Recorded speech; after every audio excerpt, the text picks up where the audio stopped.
Let's turn to 1 Corinthians chapter 12. 1 Corinthians chapter 12, and this morning we're going to begin a new series on the subject of the spiritual gifts. The spiritual gifts. The Bible is very clear on this matter. Every Christian, every single born-again believer has at least one spiritual gift. The Holy Spirit is the giver of these gifts, and the purpose of the gifts they're to be used in service to one another for the building up of the New Testament church. And I say New Testament because this really is unique to the New Covenant. Maybe you've read through the Old Testament and you noticed how the Holy Spirit would come upon someone to empower them for a certain task or ministry. But just as the Holy Spirit would come upon someone under the Old Covenant, he would also leave. Well, not so under the New Covenant. Born-again believers, we have the permanent indwelling of the Holy Spirit. And along with that indwelling comes the impartation of at least one spiritual gift. Which begs the question, what is your spiritual gift? And are you using it? This is how Christians really thrive, when they find out what their gift is and they use it. But think about it for a moment. Jesus isn't going to die and redeem us for no reason. He's not going to save us and call us for us to just sit around and do nothing. He saves us so that we would serve him and live for him. So the question is, what is your gift and how can you use it? So in this series, I have two goals. Goal number one, that each and every believer would discover what their gift is, and then ideally put it into practice. And then number two, my second goal is to clear up all the confusion about this subject, because there is a lot of confusion and a lot of misinformation, I think, out there about the spiritual gifts. One of the main questions, and this has really been something unique, I think, to the 20th century with the rise of the Charismatic movement.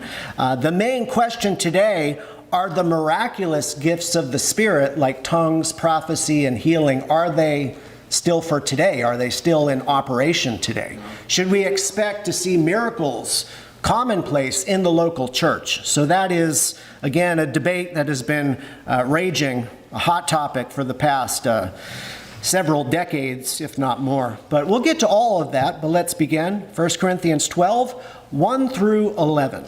1 Corinthians 12, 1 through 11. Paul writes, he says, "Now concerning spiritual gifts, brethren, I do not want you to be ignorant.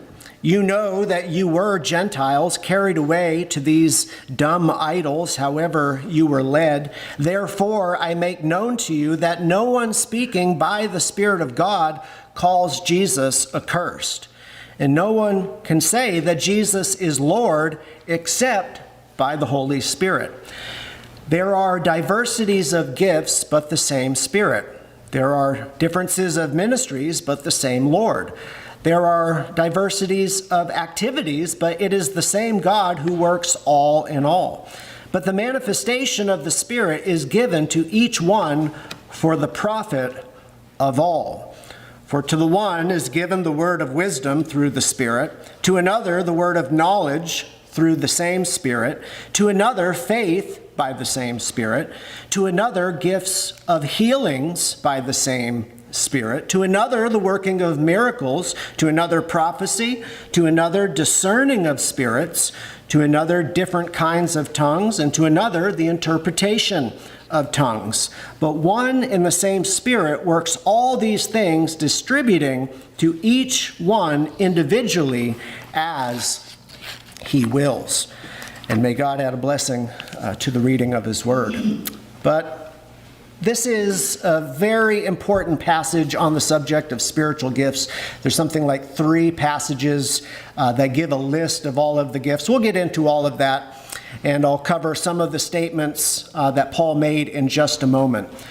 But this message is going to be more of an introduction, more of an overview of this topic, and then in following weeks we'll come back and get into things more in depth. But as far as the claim, what did I say? That every believer has what? At least one spiritual gift. We see that in verse 11. Okay, let me prove some of the things that I claimed. Verse 11, we see that the Spirit, which when you see Spirit is capitalized, capital S, then you know it's talking about the Holy Spirit. It says, so the Spirit distributes the gifts to each one individually. Also in 1 Peter 4:10, Peter says, as every man hath received a gift, serve one another. So he says every man, and obviously that's not every human in the world, but every Christian has received the gift or a gift. So every believer has at least one spiritual gift. And then we see something similar in verse 7. Look at verse 7. Paul says that the manifestation of the Spirit is given to what? To each one or each individual for the profit of all. So if you take notes, write this down. And I know not everyone takes notes, but this is going to be a series where you might want to start taking notes. Okay, so just throwing that out there. Not only do notes help keep you engaged, it's going to help you remember all of these points. But point number one, every Christian, so important, because you can't say, well, I haven't got a gift. Well, if you're saved, you have one, you just haven't figured it out yet. But point number one, every Christian has at least one spiritual gift. Point number two, the gifts are for what purpose? Well, they're for the profit and service of others.